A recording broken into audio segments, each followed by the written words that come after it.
What is up, guys? Handyman Sam here, and I've got an interesting one for you today. So this is by no means a solution to if you have this problem, but I was having a very high idle whenever I started my truck. So I would start it, and right now it's fine, but it would be, let me shut my door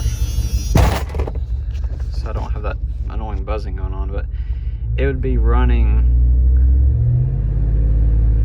right around 2,000 RPMs like this without my foot on the gas or anything, and it was almost dangerous because whenever you're driving it can take off on you whenever you don't want it to.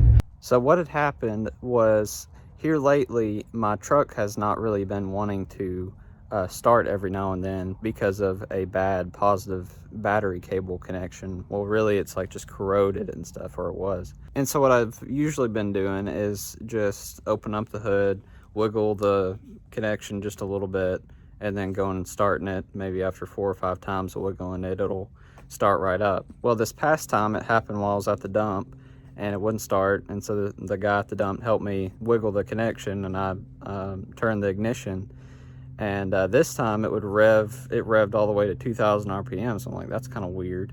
And so when I finally got it back home, I of course thought, well, maybe the throttle body is like stuck. So I got out my carb cleaner and everything and opened everything up. So this is basically what it looks like with everything off. You just take this your filter and everything off, and as well as the hose. And I looked in here, and yeah, it needs a little bit of cleaning, but it wasn't actually like stuck. So I started doing some research online, and one thing I came across was the throttle positioning sensor. And so I looked at my battery and I saw how corroded it was on the positive connection. It wasn't really bad, but it was enough to give me problems here lately.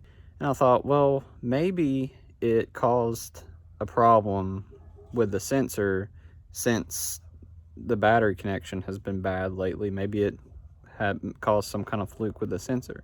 So I thought, well, maybe if I clean off the battery terminal and the cables, maybe that'll solve the problem. And it, so far so good in my case. So basically what I did is I cut off the corroded ends. They're actually over here. They weren't really bad, and I actually cleaned them off before I cut them off, but I realized, like, let me just go ahead and get some fresh copper here. But they were pretty nasty looking, and so I just cut back the sleeve a little bit and retwisted them together and reclamped it down, and also cleaned off the clamp underneath there too. Recently I'd also been having some trouble with the negative one. It was the same situation except the negative cable, and so I re-trimmed those off and re-cleaned it up and everything, and it's good now. So hopefully both of these will be fine for a while.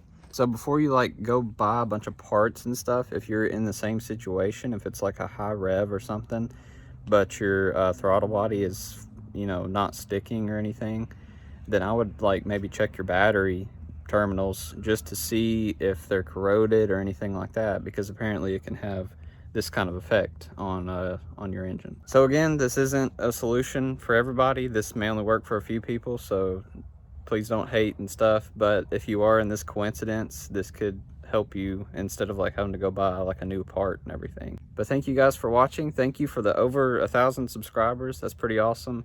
Hope to keep gaining more and keep giving tips to you guys like this, because I know how it is. You know, you don't want to have to take it to like a mechanic or something. You want to just do it yourself. It's a lot easier, saves you a lot of money, and saves you a lot of time too. It can. Have a great day, and we'll see you in the next video.